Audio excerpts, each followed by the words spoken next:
Don't forget to like, subscribe and share the videos.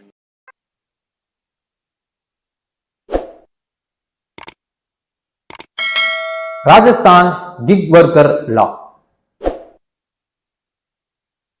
What is the news is, right now the Rajasthan has passed the GIG Worker Law to act as safeguard for the GIG workers, those who are present in the state. And how it is the first of the kind in the country is that it has created a welfare fund. This welfare fund will be a percentage of amount that need to be transacted to the fund from the transaction that is happening with the platform companies. So a separate dedicated fund has been created, and this fund will be used for social security benefit of the gig workers. And then this fund will be managed through tripartite welfare board. Tripartite means there will be members of employer, gig workers union, and then the government. So they all three will combine to, they will be managing the fund. So that there will be increased transparency and accountability in the case of channelization of the welfare fund. Then the sharing of the transaction data. See, right now this transaction data which the platform company is doing, transaction amount as well as quantity of income or the data which has been transacted by the platform companies is opaque only. It is not known to everyone, even to the workers of those particular platforms. So by making them compulsorily share their transaction data through the government website, the workers could be able to know the kind of transaction that has been happening in the platform companies, so that they could be able to raise their voice and they could become aware as well as empowered if there is any kind of injustice that is happening through them. So the data is very important. But there is a issue in the law, because the law classifies the workers not as workers or employer but as aggregators, so that it delineates them from the definition of workers and the social securities being given to the employees or the workers in various statutory acts.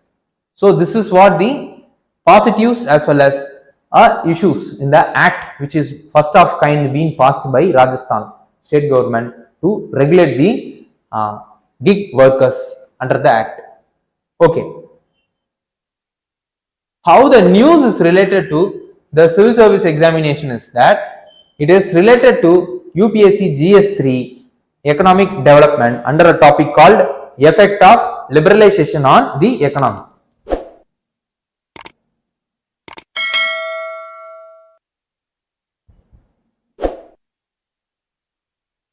And how the question were asked in relation to the gig economy is that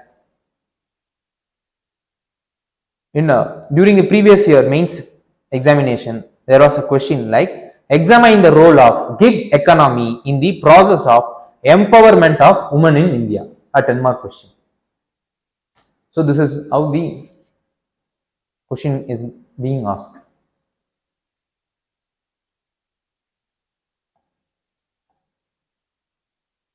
Okay, what is the gig economy is?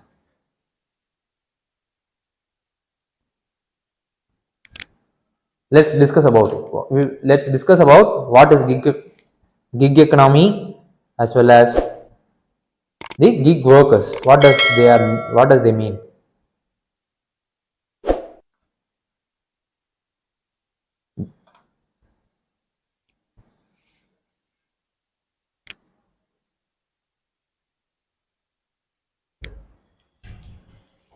See, the gig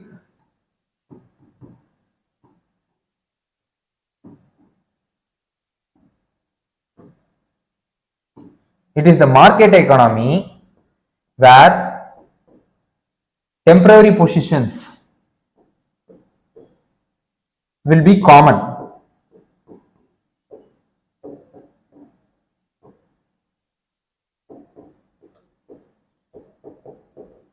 The organization will be hiring certain people for on the basis of contract for temporary basis. Why they are hiring is that because of the expertise they provide or other opportunities they provide to the organization. So the basis of the contract is temporary in nature. So this is what the economy is about. Gig economy is about. And what does the gig worker is? Let's discuss about it.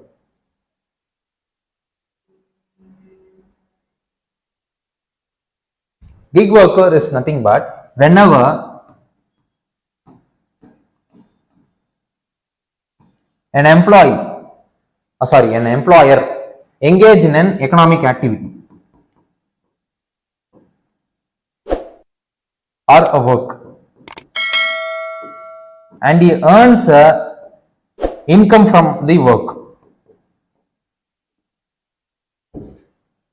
but this engagement as well as earning of income will be outside the traditional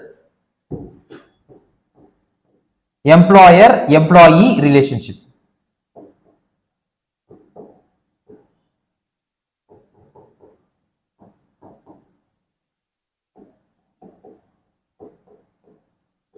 So such kind of workers are called as gig workers.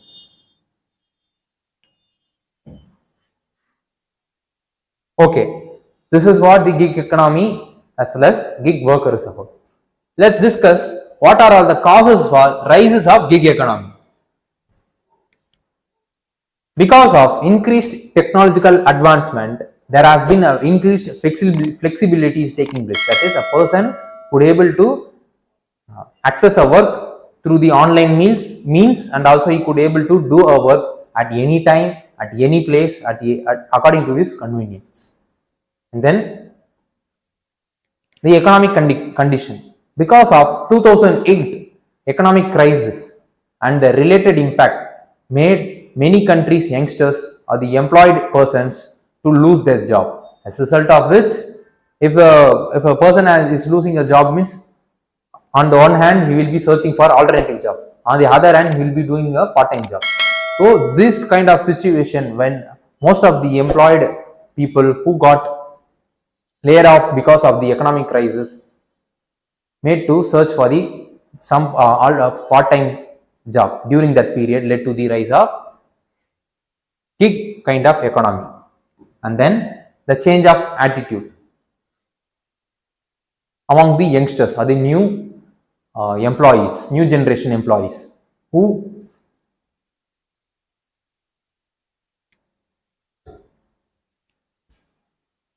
and then cost saving, because of the organizationals, most of the organization is showing interest in the gig economy because they could be able to save the cost in the name of recruiting as well as training those employees. So by making a contract with the person for a specific period of time for its expertise, for the expertise provided by him, will save a huge amount of money for the organization.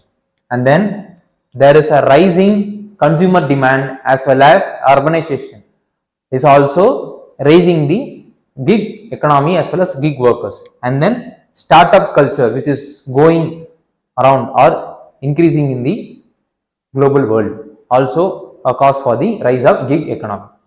So what is the problem being faced by the gig workers is they have been faced up, they have been challenged by lack of access to social security benefits. Secondly, their job is not secure. They could be removed at any time, any place, at any situation. Their during the layoff or taking them out of the money, out of the job, their consultation will not be made.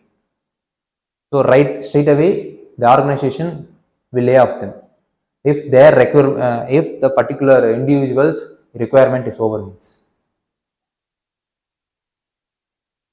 And then the person, those who have been employed in the gig economy, there is no avenue for him or her to upskill himself. Then there is a lack of career advancement in the gig economy for most of the workers. And then each individual will act individually only, and so that it reduces the bargaining power of the individual against the organization. So these are all the drawbacks of the gig economy as well as the gig worker.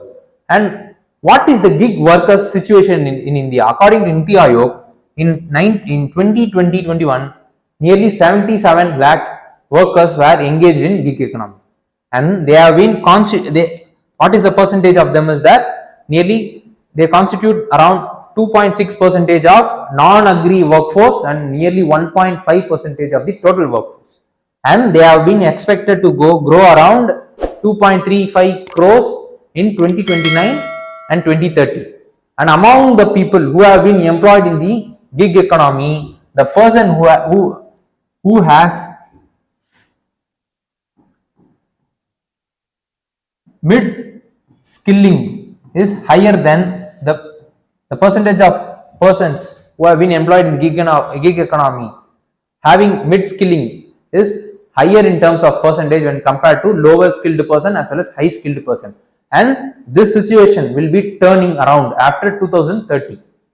So this is what said by Niti Aayog in its report.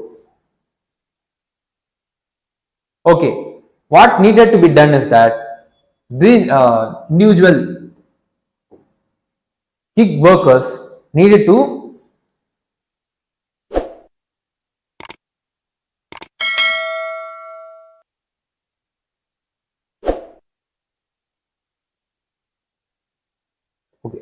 what needed to be done is that the self-employed workers needed to be linked to the platforms.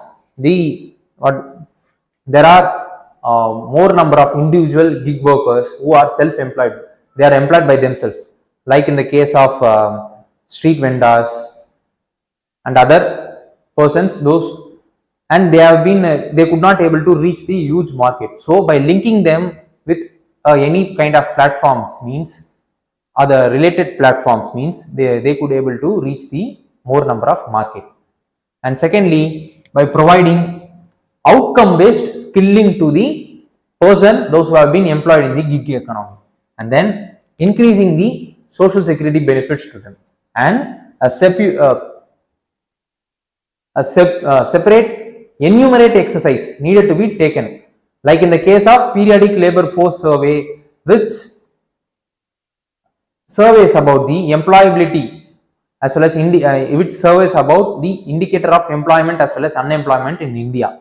Likewise, this separate enumeration survey needed to be take place for gig workers, so that their situation could also be known at frequent interval of time, and so that a policy measures could be changed so that their grievance could be addressed. So this is what the additional thing which we needed to do. So what we needed to study further is, we should know about what is periodic labor force surveys about. Second is, we should know about e-Shram portal. Third is, we should know about EPFO, its structure, function as well as the organization and the ministry which controls the employee provident fund organization. Fourth is, we should know about the code of social security 2020. Okay, this is what the analysis related to gig worker and gig economies.